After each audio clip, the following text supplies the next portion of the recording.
안녕하십니까. 고독한 낭독회 와주신 여러분들 반갑습니다. 오늘 고독한 낭독회에서는요, 독일의 문호가 요한 볼프강 폰 괴테의 젊은 베르테르의 슬픔 준비하였습니다. 젊은 베르테르의 슬픔은 1774년에 출간된 괴테의 서한체 소설이죠. 이 작품은 당시 젊은 세대들에게 엄청난 인기를 끌며 세계적인 베스트셀러가 되었는데요. 그 인기는 작품 속에 베르테르의 의상이 유행할 정도였고, 심지어 베르테르의 자살을 모방하는 사람이 생기는 등의 베르테르 효과라는 사회적 문제가 발생하기도 했죠. 소설은 주인공 베르테르트가 고향을 떠나 다른 고장으로 옮겨 살며 이야기가 시작이 되는데요. 그곳에 우연히 참석한 파티에서 로테라는 여성과 만나게 됩니다. 그리고 그녀와의 운명적인 사랑을 확신한 베르테르의 이루어질 수 없는 사랑을 다루고 있죠. 젊은 베르테르의 슬픔은 친구의 약혼녀를 사랑했던 자신의 실제 경험과 비슷한 문제로 인해 고민했던 다른 친구의 자살을 모티브로 삼았다고 하는데, 사회에 융화하지 못하고 일상적인 삶에 적응하는 데 서투른 젊은 예술가의 마음을 감각적으로 그려낸 작품이죠. 독일 문학을 세계 문학의 반열로 올려놓은 작가 게테, 그리고 그의 대표작 젊은 베르테르의 슬픔. 오늘 고독한 낭독회에서 잠시 만나보시죠.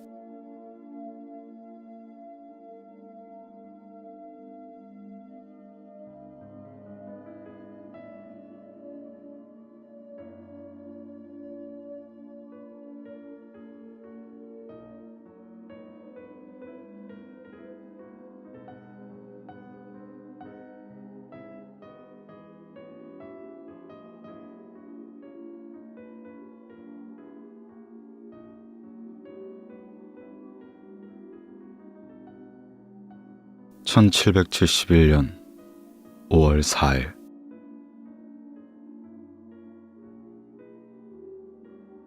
이렇게 떠나게 되어 얼마나 기쁜지. 가장 사랑하는 내 친구여, 인간의 마음이란 과연 어떤 것일까? 자네와 떨어지는 것을 생각할 수 없을 정도로 자네를 사랑하면서도 자네를 떠나는 나의 마음은 이렇게 기쁘다니 말이야. 나는 자네가 나를 용서할 것을 알고 있다네. 자네 외에 다른 사람과의 관계는 내 마음을 괴롭게 하기 위해 운명이 선택하는 것일까? 불쌍한 레오노레. 허나 나는 결백하다고 말하고 싶네.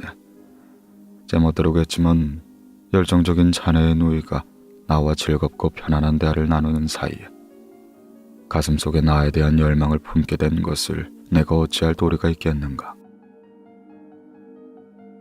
하지만 나는 정말 거기에 책임이 없는 것일까? 내가 그녀의 감정에 불을 지핀 것은 아닐까? 그래, 우린 그다지 재밌지도 않은데도 즐겁게 웃어대지 않았던가? 그러고도 이렇게 한탄이나 하다니, 대체 인간이란 무엇인지. 친구여, 내 나아질 것을 약속하겠네.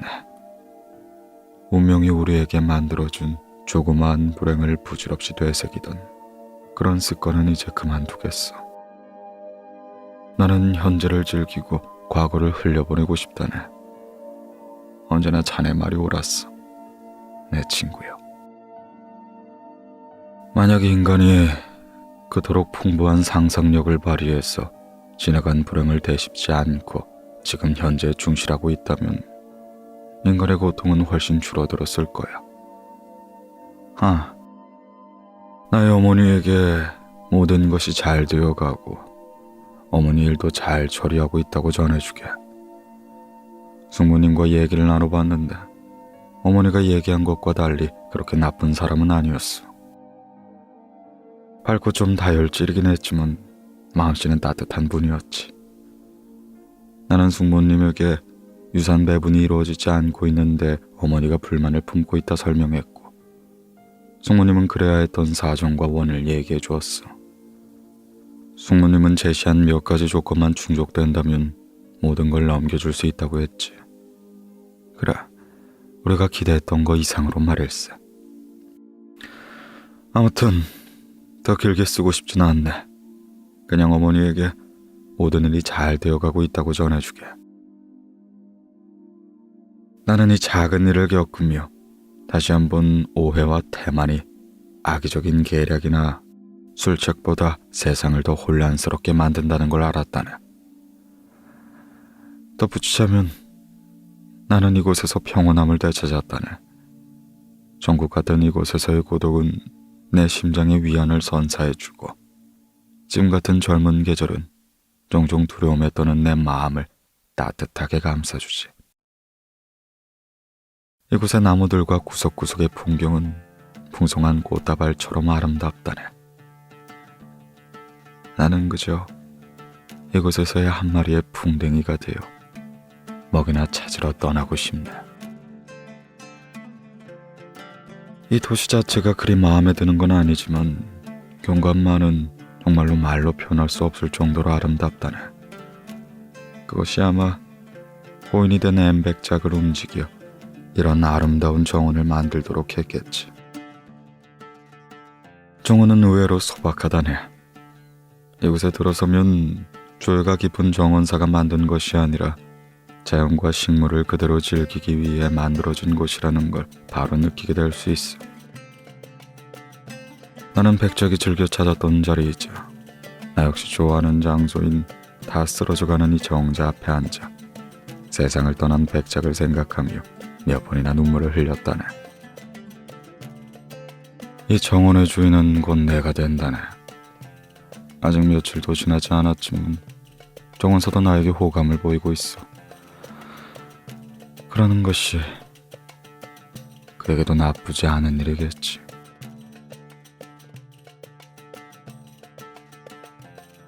5월 10일. 나의 영혼은 멋진 쾌활함에 사로잡혀 있다네. 내가 온 마음을 다해 즐기고 있는 향기로 가득한 봄날 아침처럼 말일세. 나는 혼자 지내고 있지만 이러한 영혼의 만족감을 충족시켜주는 이곳의 생활에 큰 기쁨을 느끼고 있어.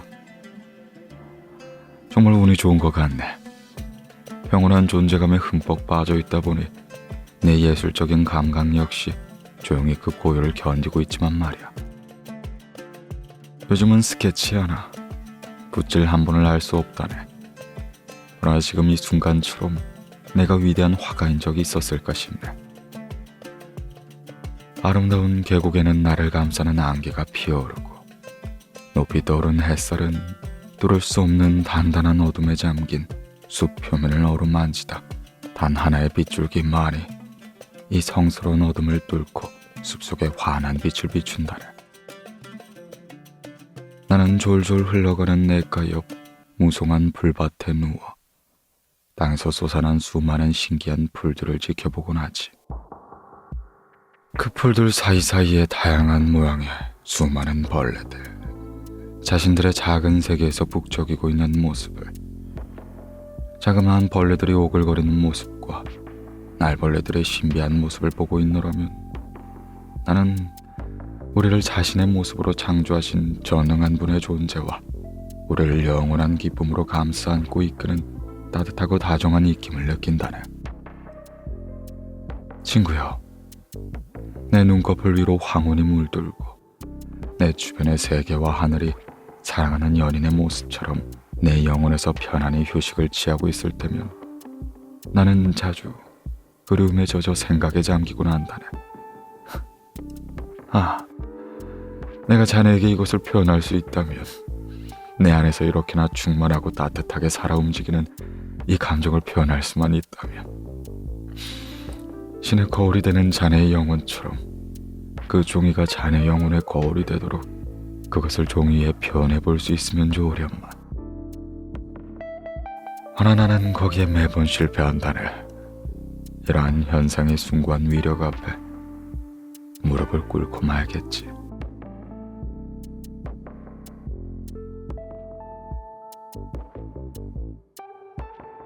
(5월 12일)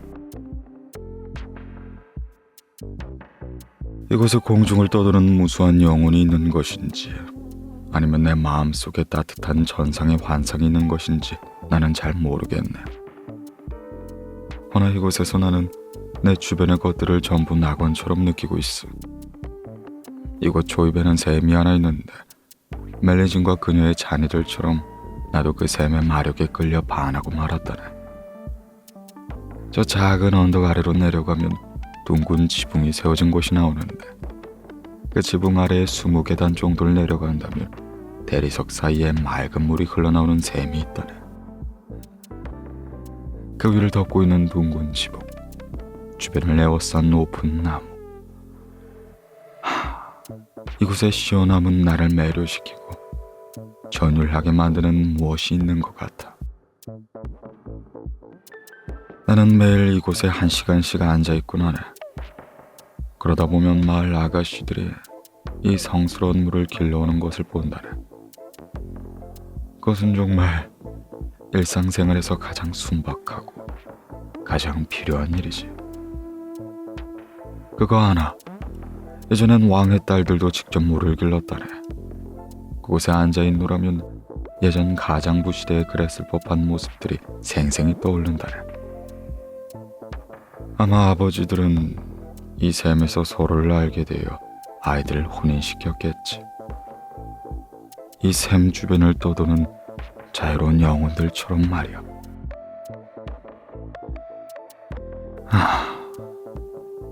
무더운 여름날 힘겨운 여정에서 돌아와 샘물의 시원함을 느껴본 적이 없다면 아마 이런 기분을 알지 못할 거야.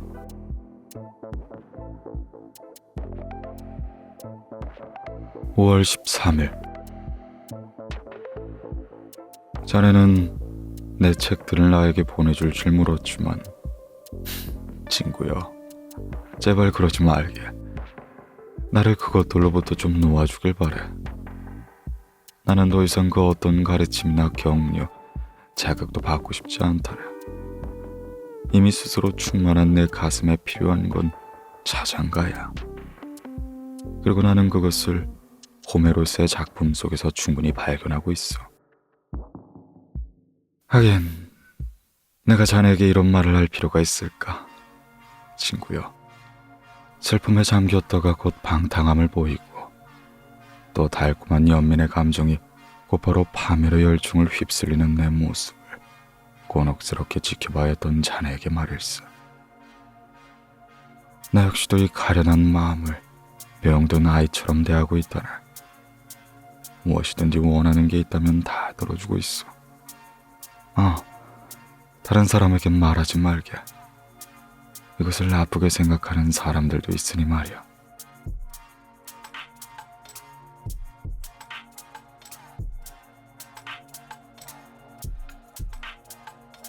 (5월 15일) 이곳에 사람들과 많이 가까워져 나를 좋아하는 사람도 몇몇 생겼다네. 특히 아이들이 말이지. 처음 내가 사람들에게 다가가 거리낌 없이 이것저것 물어보았을 때 그중 몇몇은 내가 그들을 조롱한다고 생각하여 퉁명스럽게 대하기도 했어. 허나 나는 그것을 불쾌하게 여기거나 화를 내진 않았네. 다만 전부터 느끼고 있었던 사실 하나가 확실해졌을 뿐이지.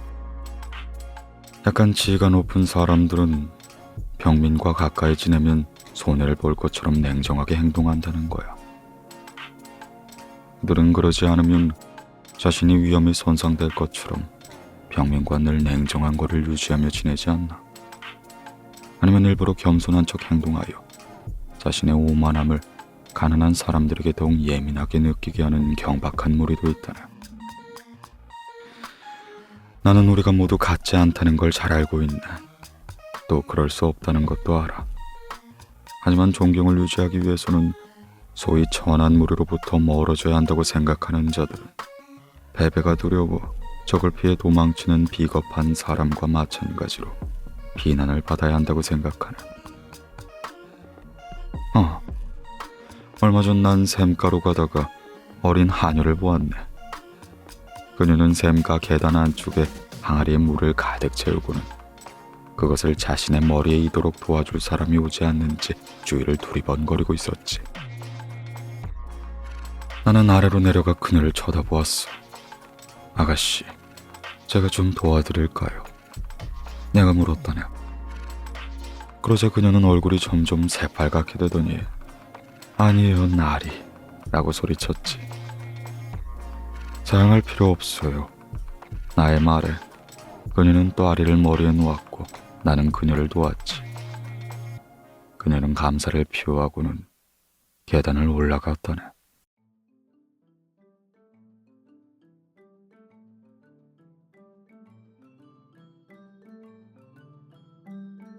5월 17일.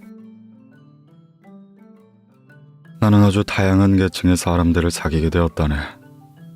허나 마음에 맞는 사람은 아직 발견하지 못했어. 나의 어떤 점이 사람들의 마음에 드는지 모르겠지만 다들 나를 좋아하고 친근하게 대해준다네. 근데 그것은 나를 고통스럽게 해. 우리가 같이 갈 수 있는 길은 아주 짧은 길뿐이기 때문이지. 만약 자네가 여기에 어디에 사람들이 어떠냐고 물어본다면 나는 이렇게 대답할 수밖에 없네. 지극히 다른 그 어디의 사람들처럼 평범할 뿐이라고. 인간이란 존재는 다 그런 비슷한 존재가 아니겠는가. 대부분의 사람들은 대부분의 시간을 살기 위해 허비하고 조금이라도 자유로운 시간이 생기면 그것을 불안해하며 어떻게든 그 시간을 벗어날 방법을 찾지. 인간이란. 하지만 여기 사람들은 정말 좋은 사람들이라네. 나는 가끔씩 나 자신을 잊고 그들과 함께 아직 인간이기에 허락된 즐거움을 만끽한다네. 잘 차려진 식탁에 둘러앉아 거리낌 없이 악이 없는 농담을 주고받거나 마차로 산책에 나서거나 무도에서 춤을 추며 시간을 보내는 일들에서 아주 좋은 영향을 받는다네.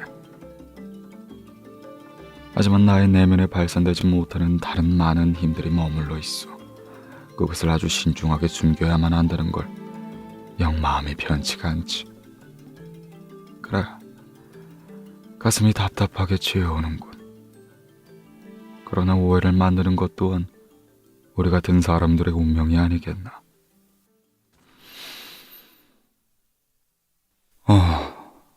젊은 시절 친구였던 그녀가 떠나버리다니. 나는 이렇게 말할 수밖에 없겠지. 바보 멍청이. 찾을 수 없는 걸 찾으려고 하다니. 하지만 한때 그녀는 내 사람이었어. 그녀의 심정을 느끼며 그 위대한 영혼과 함께했어. 그녀와 함께하면 나는 내 생각보다 더 위대하게 느껴졌지. 내가 하고자 했던 걸 모두 할 수 있었으니 말일세. 신이시여, 그때 내 영혼의 모든 힘이 남김없이 깨어나지 않았던가. 그녀와 함께라면 내 마음은 온통 신비로운 힘으로 가득 차 그것으로 자연을 휘감지 않았던가. 우리의 관계는 섬세하게 그지없는 감정과 날카로운 지성으로 어우러진 영원한 것이 아니었던가. 하나 지금 그녀가 나보다 먼저 겪었던 그 사건들이 그녀를 무덤으로 이끌고 말았다니. 내가 그녀를 잊는 일은 절대 없을 거야. 그녀의 강한 의지와 그 고결한 관대함도 말이지. 며칠 전 나는 보이라는 밝은 인생의 청년을 만났다네. 그는 막 대학을 졸업한 청년이었는데 스스로 지혜롭다고 여기진 않았지만 다른 사람보다 지식이 많다고 생각하고 있었지. 물론 그가 근면하고 성실하게 배웠다는 걸 느낄 수 있었다네. 이것저것 아는 것이 꽤 많은 사람이긴 했어. 그는 내가 그림을 그리고 그리스어를 할 줄 안다는 걸 듣고는 일부러 나를 찾아온 것일세. 그리고 바테에서 우드, 디필르에서 빈켈트만에 이르기까지 그의 지식을 마구마구 떠벌렸다네. 그는 슐츠의 이론서 첫 번째 장을 다 읽었으며 고대 연구에 관한 하이네의 원고를 가지고 있다고 하더군. 나는 그저 잘 들어주었다네. 그리고 또 아주 훌륭한 한 분을 알게 되었는데, 개방적이고 신뢰할 만한 분으로 제후의 고위 관리야. 사람들의 말로는 그분이 9명의 자식들에게 둘러싸여 있는 모습을 보면 절로 가슴에 기쁨이 차오른다고 하더군. 특히 그분의 큰따님에 대한 칭찬이 자자하다네. 그분이 날 초대해 주셔서 조만간 방문할 생각이야. 이곳에서 1시간 반 정도 떨어진 곳에 있는 제후 소유의 사냥터 별장에 살고 있다네. 그리고 몇몇 괴짜를 만나기도 했는데 전부 어울리지 않게 우정을 과시하려는 것이 정말 참아주기가 힘들었다네. 그럼 잘 지내게. 이 편지는 아주 사실적이라 자네 마음에 들 것이라 생각하네.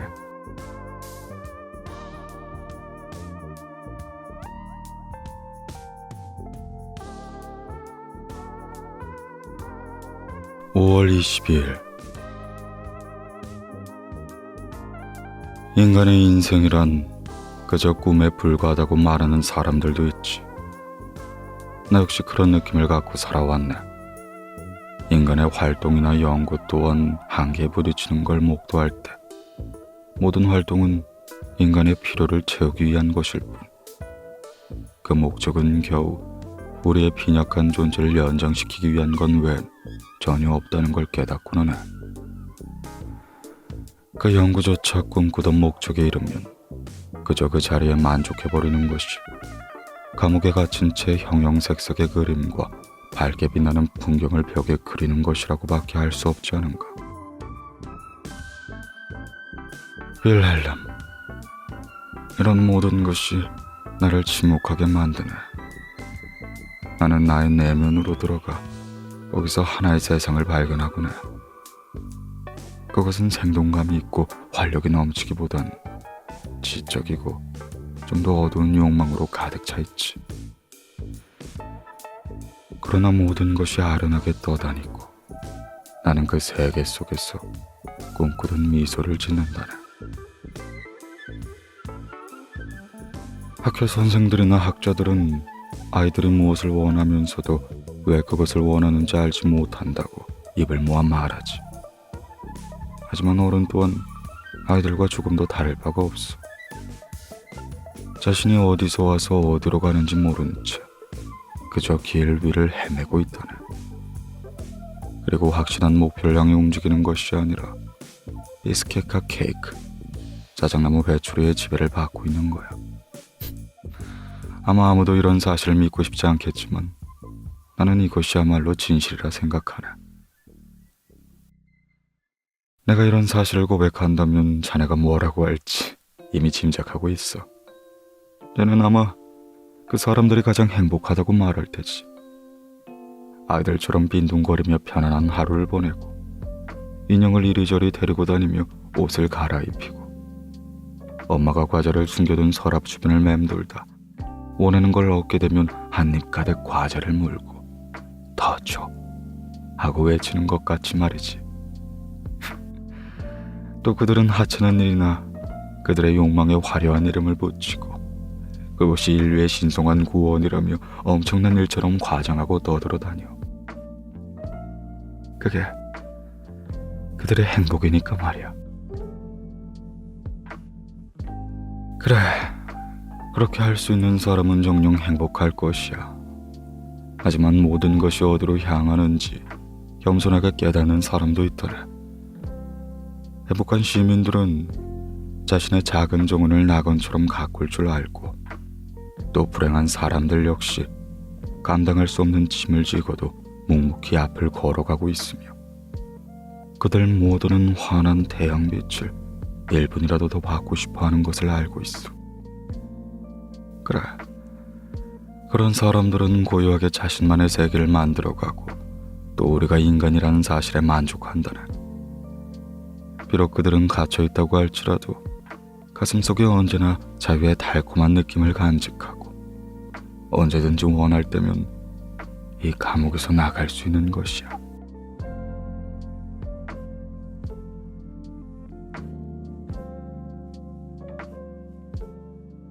5월 26일.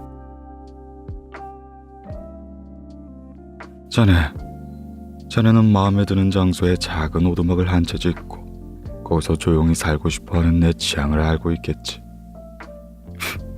이곳에서도 나는 내 마음에 드는 장소를 찾았다네. 시내에서 1시간 정도 떨어져 있는데 그곳은 발하임이라 불린다네. 작은 언덕 위에 자리 잡고 있는 참 흥미로운 곳이야. 좁은 길을 따라 마을을 벗어나 언덕으로 올라가면 계곡 전체를 내려다볼 수 있는 곳이지. 나이에 비해 상냥하고 활기찬 주점 안주인이 나에게 와인과 맥주, 커피를 달아준다네. 가장 마음에 드는 건 교회 앞에 있는 2그루의 보리수 나무야. 그 나무들은 넓은 가지를 뻗어 교회 앞 작은 광장에 그늘을 만들어준다네. 바로 그 조그만 광장을 농가와 창고, 들이 달린 큰 저택들이 둘러싸고 있다네. 그렇게 편안하고 아득한 곳을 찾기란 쉽지 않을 텐데 나는 주로 주점에서 탁자와 의자를 내어달라고 부탁하여 커피를 마시며 호메롯을 읽는다네. 어느 아름다운 오후, 내가 우연히 그 작은 광장을 발견했을 땐 그곳은 참으로 고즈넉했다네. 모두들 일하러 들에 나가고 없었어. 거기엔 4살 정도로 보이는 어린 소년이 6개월 정도 되어 보이는 작은 아기를 자신의 2 다리 사이에 얹히곤 바닥에 앉아 있었지. 2 팔로 아기를 감싸 안고 안락의자처럼 해주고 있었어. 그래, 나는 그 모습이 참 마음에 들었어. 나는 맞은편에 세워져 있는 쟁기 위에 걸터 앉아 그 형제의 모습을 바라보았다네. 1시간 정도 뒤에는 나의 의견을 전혀 더하지 않고도 있는 그대로 훌륭한 구성의 흥미로운 그림 하나를 완성할 수 있었어. 이 일로 난 오직 자연에만 의지하여 그림을 그려야겠다는 내 의지를 더욱 굳건히 할 수 있었네.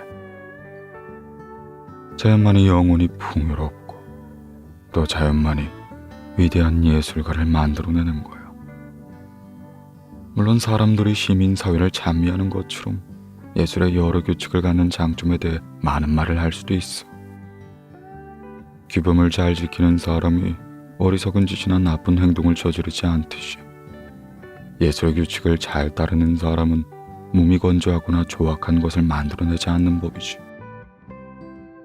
그러나 누가 뭐라 하든 모든 규칙은 자연의 진실함과 진정한 표현을 방해할 뿐이야. 그러면 자네는 이렇게 말하겠지. 너무 심한 말 아닌가? 규칙은 일정한 제한을 두고 웅성하게 자란 덩굴을 잘라낼 정도일 뿐이야. 이보게 친구, 내가 비유를 하나 들어볼까? 예를 들어 사랑 같은 거 말일세. 한 청년이 어느 아가씨에게 완전히 마음을 뺏겨 그가 가진 모든 재산과 열정을 그녀에게 바치고 그녀를 향한 헌신적인 마음을 표현하기 위해 하루 대부분을 그녀와 함께 보낸다고 하세. 그런데 그때 어느 정도 달고 달근 속물이, 그러니까 공직자 정도 되는 사람이 와서 이렇게 말하는 거야. 이보게 훌륭한 젊은이, 사랑은 인간적인 것이니 그냥 인간적인 사랑을 하겠나. 시간을 잘 배분하여 일을 할 때 시간을 반을 쓰고 반의 시간을 그 아저씨에게 바치게. 재산을 잘 계산하곤 필요한 만큼은 남겨놓고 나머지 그녀에게 선물하는 데 쓰는 것이 옳다고 보네. 청년의 말에 따르면 그는 정말 훌륭한 젊은이겠지. 그리고 나라도 그 청년을 관리로 등용하도록 모든 영주들에게 추천할 걸세. 하나, 그의 사랑은 끝장나 버리는 거야. 그가 만약 예술가라면 그의 예술도 끝나는 거지. 이보게 친구, 왜 천재의 물결이 둑을 뚫고 터져나와 자네의 영혼을 뒤흔들어 놓는 일은 이다지도 어렵고 힘든 것인가? 그것은 천재의 물결에 요동치는 양쪽 강변에 지독하게 점잖은 신사들이 살고 있기 때문이지. 그들은 자신들의 정자와 튤립의 화단, 제소밭을 보호하기 위해 제방을 높게 쌓아놓은 자들이야.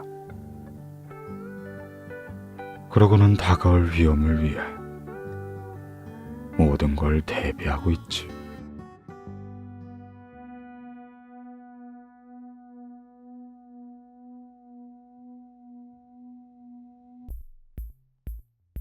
(5월 27일)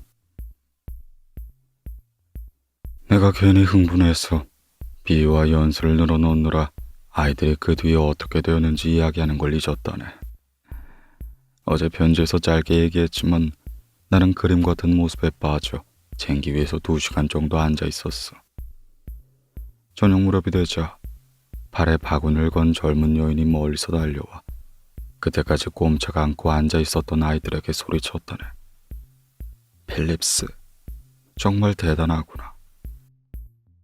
그녀는 나에게 인사를 했고 나도 담내를 하며 일어나 그녀에게 아이들의 어머니냐고 물었지. 그녀는 그렇다고 대답하면서 큰 아이에게 긴 빵을 반 잘라주고는 작은 아이를 안아 올려 모송이가 넘치는 입맞춤을 내주었다네. 제가요 글쎄, 그녀는 나에게 말을 이어갔다네. 우리 필립스에게 아기를 맡겨놓고 그네랑 흰 빵과 설탕, 질그릇을 사러 시내에 다녀와야 했답니다. 나는 덮개가 떨어져 나간 그녀의 바구니 안에 담긴 그 물건들을 볼 수 있었다네. 오늘 저녁에 우리 한스에게 수프를 끓여주려고요. 말썽쟁이 그네가 어제 남은 죽을 먹겠다고 필립스와 싸우다 그릇을 깨뜨렸거든요. 나는 그녀에게 큰애가 어딨냐고 물어보았다네. 그녀가 거의 몇 마리를 쫓아다니는 중이라고 대답하는 순간 그 애가 뛰어나오더니 둘째에게 개암나무 작은 가지를 건네주더군. 나는 그녀와 이야기를 계속 나눴다네. 그래서 그녀가 학교 선생의 딸이었고 그녀의 남편은 사촌의 유산을 받기 위해 스위스로 떠났다는 사실을 알게 되었지. 친척들은 모두 남편을 속이고 재산을 가로치려 하고 있답니다. 그녀가 얘기했어. 남편의 편지에 답장도 한 번 하지 않았어요. 그래서 직접 가게 된 거죠. 제발 무사해야 할 텐데 통 소식이 없네요. 왠지 그녀와 그대로 헤어지기가 섭섭했네. 나는 아이들에게 1크로이처씩 나눠주었다네. 내 소중한 친구여, 내 영혼이 방황을 멈추지 않을 때 나는 이렇게 일상의 범위 안에서 행복하게 사는 사람들의 모습을 보면 마음이 편안해진다네. 그저 하루하루를 근근히 살아가며 잎이 떨어지는 걸 보면 이제 겨울이 오겠구나 하는 것 외엔 다른 생각을 하지 않는 사람들을 말일세. 그러러 나는 그곳을 자주 간다네.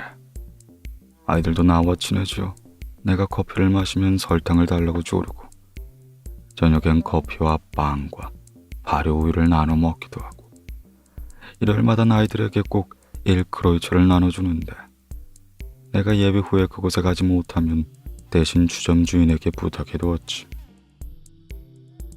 그렇게 아이들이 나를 믿게 되자 나에게 온갖 이야기를 다 해준다네. 특히 마을 아이들이 내 주위로 모여들면 그 아이들은 나를 차지하기 위해 욕심을 부리며 흥분을 하곤 해.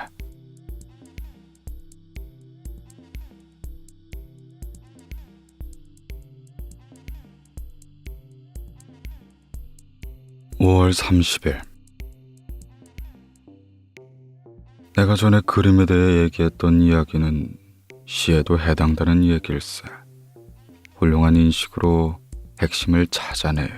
그것을 과감하게 표현.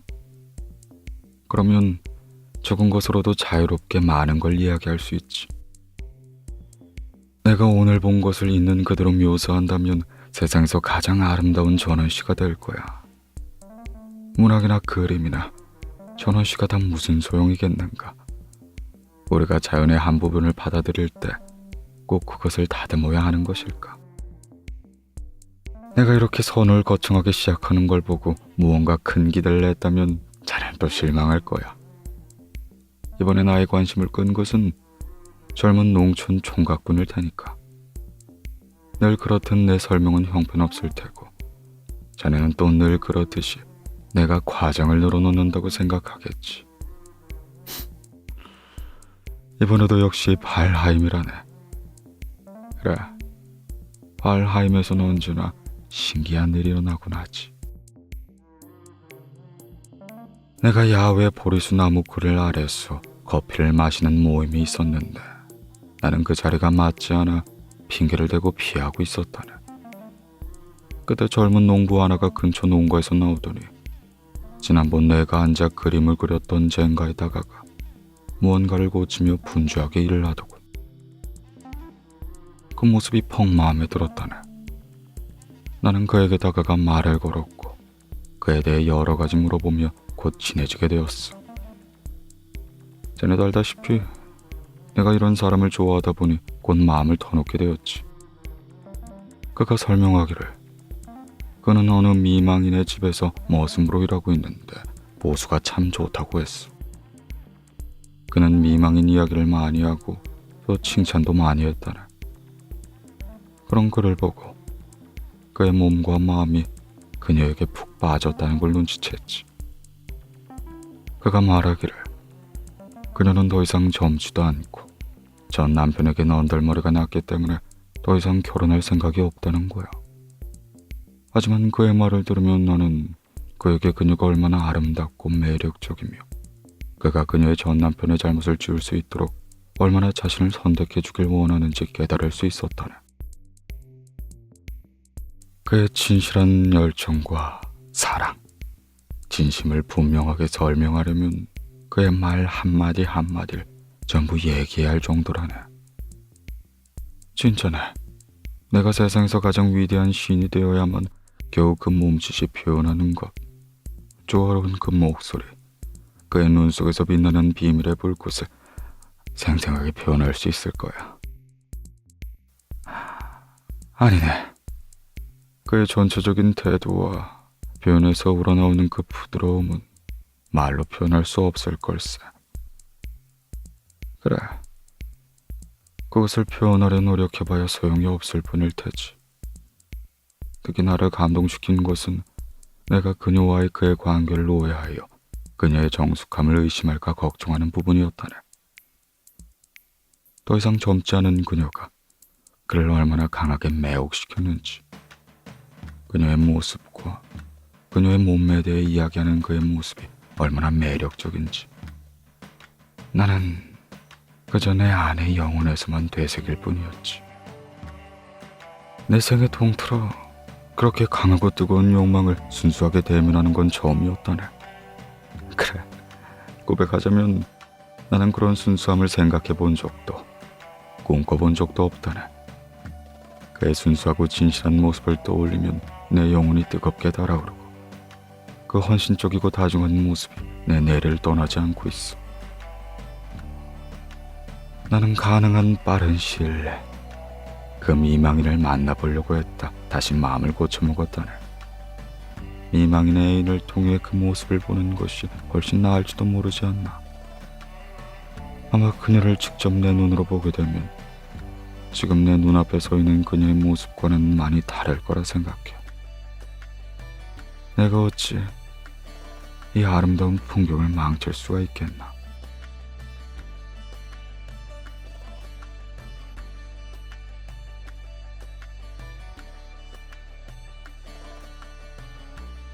(6월 16일) 왜 편지를 보내지 않았느냐고. 자네처럼 학식이 높은 사람이 왜 그런 질문을 하는 건가. 그저 나는 잘 지냈거니 생각할 수도 있을 텐데 말이야. 그러니까 말일세.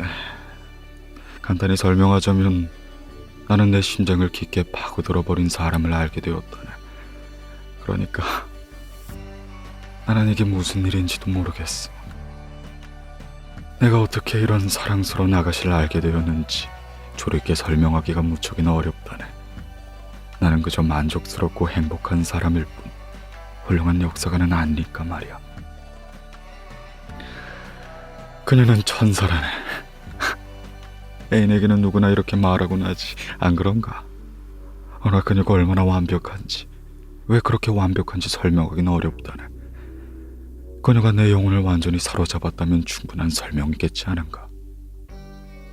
그녀는 몹시 총명하면서도 순수하고 또 몹시 선량하지만 굳건한 사람이고, 진실한 삶을 살기 위해 늘 분주하게 움직이면서도 영혼은 언제나 고요하다네.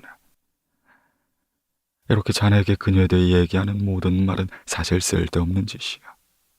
그녀의 모습을 제대로 표현하지 못하는 형편없는 추상화에 불과하지. 다음뿐이 아니라 지금 바로 자네에게 다 설명하겠네. 지금 얘기하지 않으면 다시는 얘기할 수 없을 거야. 자네니 하는 말이지만 이 편지를 쓰기 시작하고 벌써 3번이나 펜을 놓으려고 했다네. 말에 한 장을 놓고 외출하고 싶어서 말이야.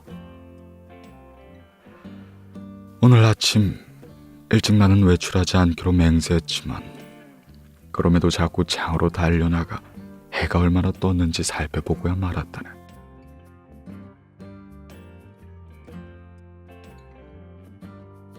그래, 나는 결국 견디지 못하고 그녀에게 달려갈 수밖에 없었다네. 이제 돌아와 저녁으로 버터에 빵을 넣으며 빌헬름 자네에게 편지를 쓰고 있는 중이야. 그녀가 사랑스럽고 활기찬 아이들인 8명의 형제 자매들에게 둘러싸여 있는 모습을 보는 것처럼 내 영혼에 기쁜 일은 없다네. 계속 이렇게 써내려고 봐야 그래 처음처럼 무슨 말인지 알 수 없겠지. 지금부터 자세히 설명을 해줄 테니 잘 한번 들어보게. 공직자 S를 알게 되었네. 그분에게 자신의 은신처와 그의 작은 왕국으로 초대받았다고 전에 한번 썼던 적이 있지 않은가. 나는 그 약속을 미루고 있었는데 아마 그 조용한 곳에 숨어있던 보물을 우연히 발견하지 않았다면 아마 그곳에 가는 일은 없었을 것일세. 최근에 젊은 사람들이 그 시골에서 무도회를 열었는데 나도 기꺼이 참석을 했다네. 나는 그다지 특별할 것은 없지만 착하고 아름다운 한 아가씨에게 파트너가 되어달라 부탁했어. 그래서 마차 한 대를 빌려 그녀와 그녀의 사촌 언니를 무도회장에 데려가기로 했다네. 그렇게 가는 길에 샤롤로트 S라는 아가씨도 같이 데려가기로 한 것이야. 우리는 곧 아름다운 아가씨를 알게 될 거예요. 마차가 숲속으로 뻗치는 길을 따라 사냥터 별정으로 들어서자 내 파트너인 아가씨가 이렇게 말했다네. 아마 조심해야 할 거예요. 그녀의 사촌이 덧붙였지. 사랑에 빠지지 않도록 말이에요. 왜죠? 내가 물었다네.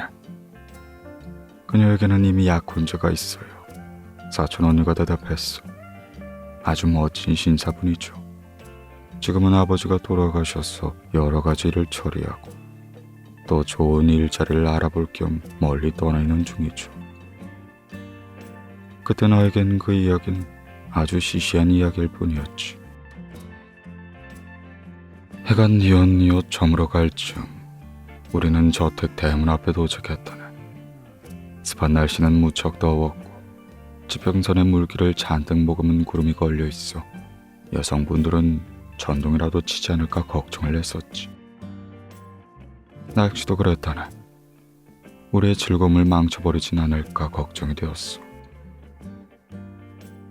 내가 마차에서 내리자 하녀가 안으로 달려나와 로테 아가씨가 곧 나올 테니 잠시만 기다려달라고 하더군. 나는 안뜰을 지나쳐 멋지게 지어진 안치를 향해 걸음을 옮겼다네. 그렇게 집 앞 계단을 올라가 문을 열고 들어선 난 내가 지금껏 본 장면 중 가장 아름다운 장면과 마주하게 되었어. 현관안 로비에는 11살에서 12살 정도 되어 보이는 6명의 아이들이 아름다운 아가씨를 둘러싸고 있었다네. 적당한 키의 그 아가씨는 가슴과 팔에 분홍색 리본이 달려있는 아름답지만 수수한 흰 드레스를 입고 있었어. 그녀는 아주 다정한 태도로 아이들에게 그의 나이와 식욕에 맞게 검은 빵을 나눠주고 있었지. 아이들은 그녀가 빵을 잘라주기 전부터 작은 손을 들고 기다리다 빵을 받고는 고맙습니다 하고는 천진난만하게 외쳐댔어. 정말 죄송해요. 그녀가 말했다네. 숙녀분들을 밖에 기다리게 하고 이렇게 안까지 들어오시게 했어요. 옷 치장도 하고 외출하는 것에 대비해 미리 집안일을 해둬야 되는데 아이들에게 저녁빵을 나눠주는 걸 잊어버렸지 뭐예요. 아이들은 제가 나눠준 빵이 아니면 먹지 않는답니다.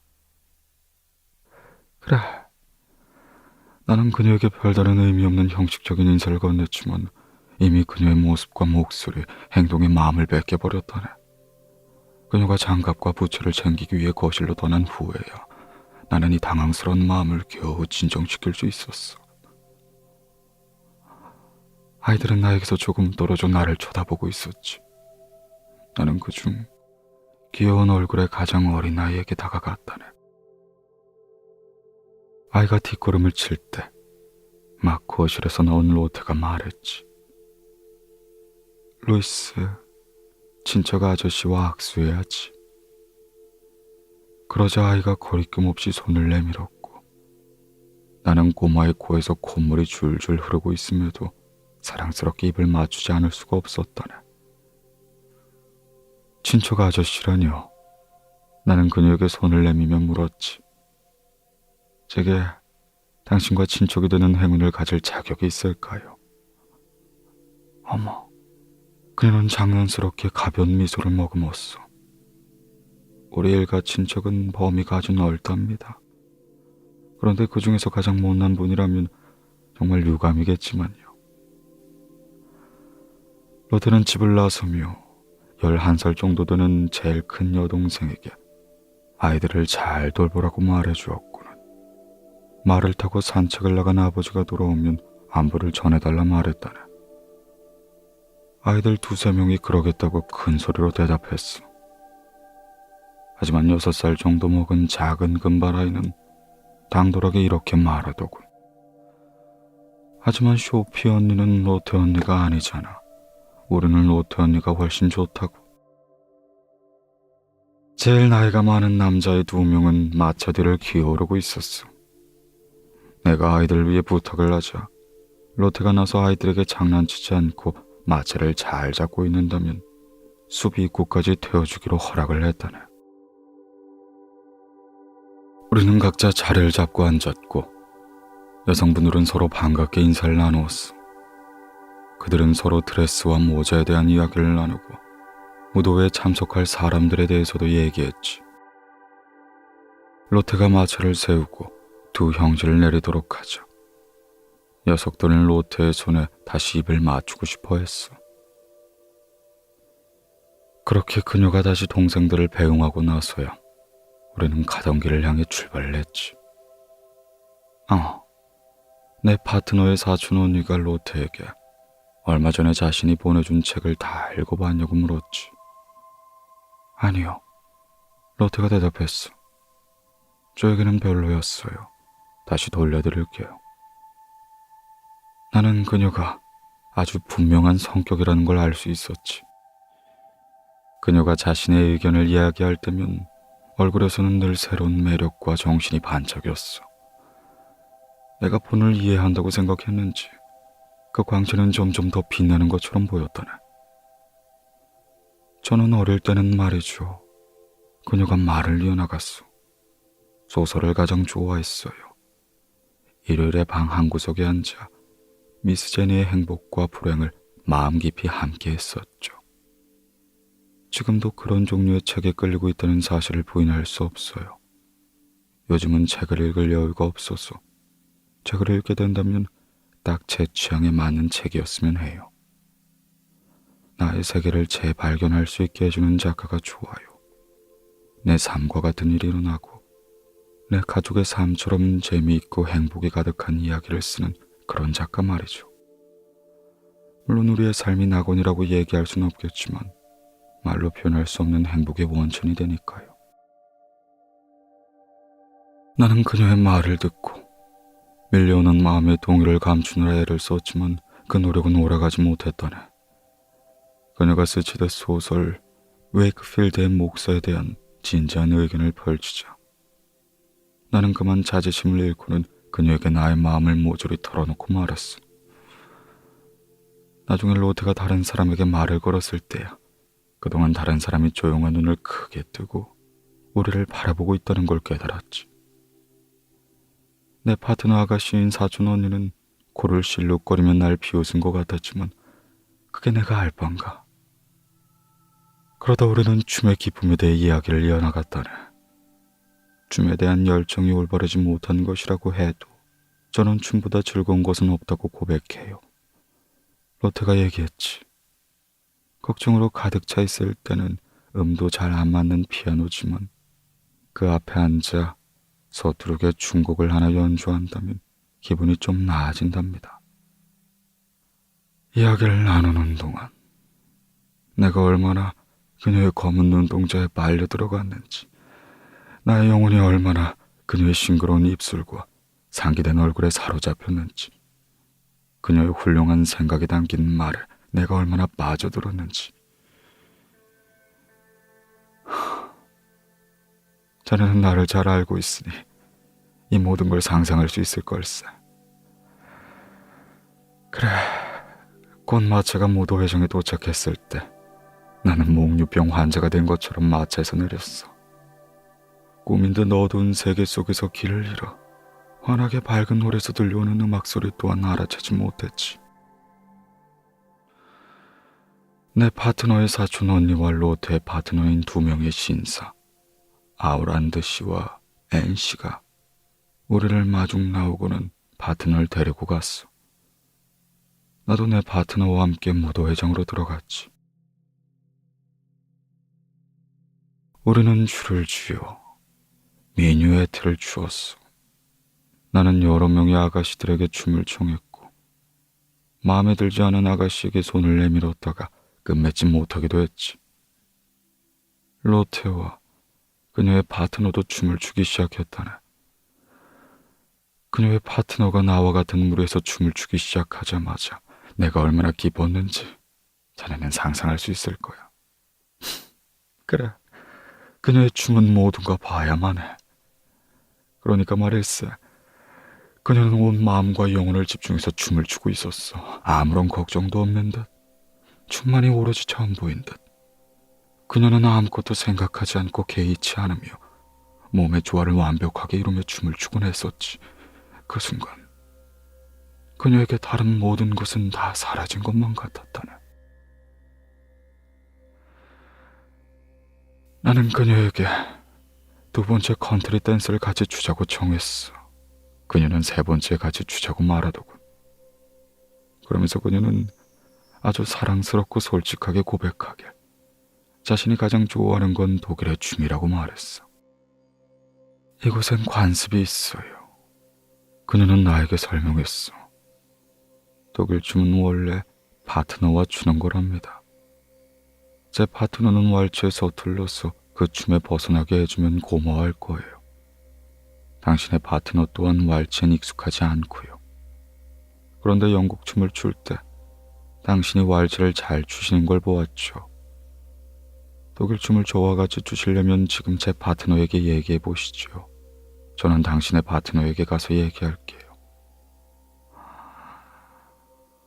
나는 그렇게 하겠다는 의미로 그녀와 악수를 나누고는 우리가 춤을 추는 동안 우리의 파트너들이 대화를 나누고 있도록 했다네. 그리고 드디어 춤이 시작되었어. 우리는 한동안 서로의 팔에 이리저리 감으며 춤을 추었지. 그녀가 얼마나 아름답고 날렵하게 움직이던지. 이제 왈츠가 시작되어 우리는 행성이 된 것처럼 서로의 주위를 돌았어. 처음에 왈츠에 익숙한 사람들이 별로 없어서 약간은 혼잡스러웠다네. 우리는 현명하게 조용해질 때까지 기다렸다. 그 서툰 사람들이 홀에서 물러나자 멋지게 춤을 추었다네. 내 생에 그렇게 가볍고 즐겁게 춤을 춘 적은 없었어. 그 순간 난 사람이 아니었다네. 그 누구보다 사랑스러운 아가씨의 품을 안고 주변을 보기 힘들 정도로 번개처럼 이곳저곳을 누비고 다녔다네. 그리고 빌헬름, 정말 솔직하게 말하자면 이렇게 사랑스럽고 언제까지나 같이 있고 싶은 이 아가씨가 다른 사람과 왈츠를 추게 하지 않겠다고 내 굳게 맹세했다네. 만약 그것 때문에 내 목숨이 잃는다고 하더라도 말이야. 세 번째 영국 춤에서는 우리는 두 번째에 섰네. 행렬 속에 춤추는 우리와 그녀의 팔을 잡고 그녀의 눈을 바라보는 내가 얼마나 진실한 표현으로 충만했으며 또 얼마나 순수하게 그지없는 기쁨으로 가득했는지 오직 신만이 아실 거라 믿네. 우리는 어느 부인에게 다가갔어. 그 부인은 그리 젊진 않았지만 사랑스러운 표정이 인상적인 사람이었지. 그녀는 로테를 향해 미소를 지었으나 이내 경고라도 하듯 알베르트, 이 이름을 두 번이나 말하더군. 그 말엔 아주 많은 의미가 담긴 듯했어. 알베르트가 누구죠? 내가 로테에게 물었어. 이 질문이 신뢰가 되지 않는다면 말이에요. 그녀가 대답하려는 순간 우리는 큰 팔자형을 그리기 위해 잠시 서로에게 멀어져야만 했어. 우리가 다시 서로를 스치며 지나갈 때 그녀는 생각이 가득 담긴 표정을 지으며 대답하더군. 숨길 일은 아니에요. 그녀는 내 손을 잡았지. 알베르트는 아주 훌륭한 신사분이죠. 저와 약혼한 사이나 다름없는 분이고요. 그래, 그 말이 나에게 새롭지는 않았어. 오는 길에 들었으니 말이야. 하지만 짧은 시간에 나에게 이렇게나 소중한 존재가 되어버린 그녀와 미처 연관 지을 수가 없었지. 너무나도 낯선 이야기처럼 느껴졌어.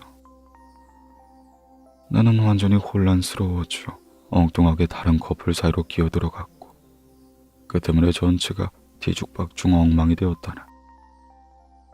로테가 급히 나를 이끌고 재빠르게 상황을 정리해 주었지. 아직 춤은 다 끝나지 않았는데 번개가 치기 시작했어. 이미 오래전부터 번쩍이는 걸 보았지만 나는 그저 기온이 낮아진 탓이라고 둘러대는데 이제는 천둥 소리가 너무 커서 음악 소리가 묻힐 정도가 되었지.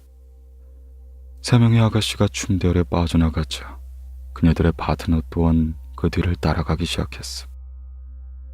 순식간에 분위기가 어수선해지고 음악은 멈췄지. 즐거움에 빠져 있다가 갑자기 불안감이 엄습해지면 더 놀라는 것이 당연하겠지. 상반된 감정의 대비는 너무 강한 인상을 남기게 되니 말이야. 그런 연유로 어떤 아가씨는 구석에 창문을 등지고 앉아 자신의 귀를 막더군.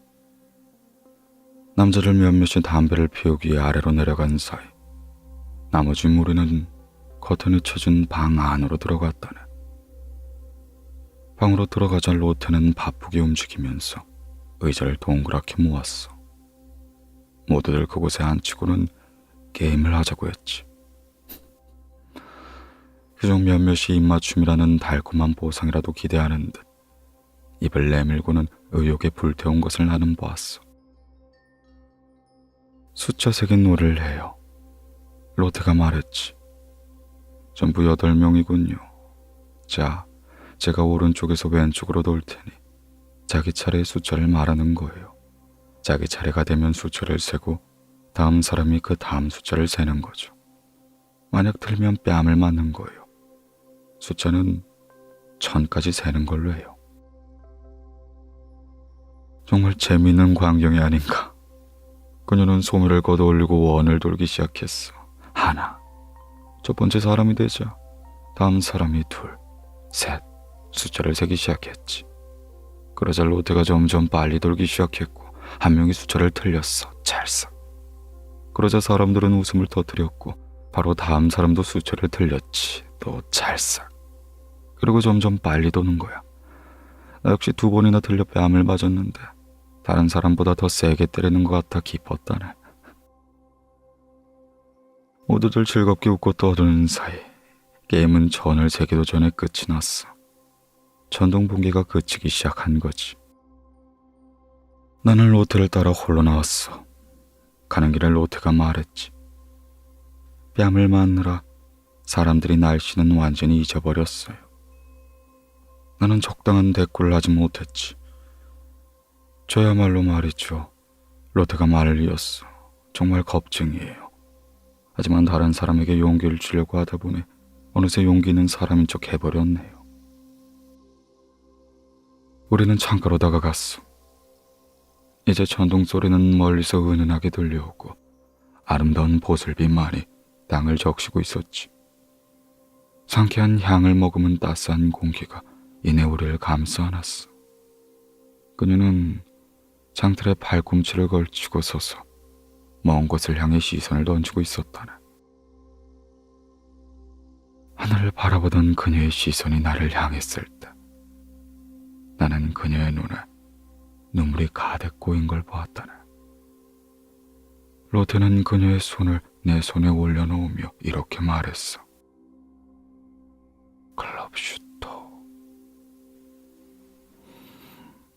나는 그 순간 그녀의 머릿속에 자리 잡고 있던 웅장한 송취를 떠올렸다네.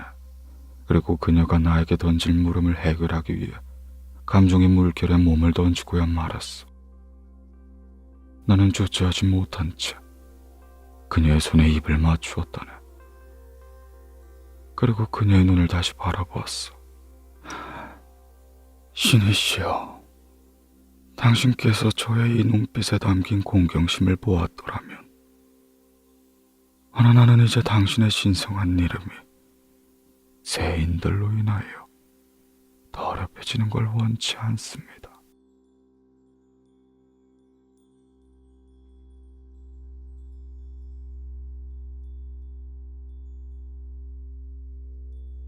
(6월 19일) 지난번 내가 어디까지 설명했는지 기억이 나지 않는군. 내가 기억하는 건 새벽 2시 무렵 잠자리에 들었던 사실이야.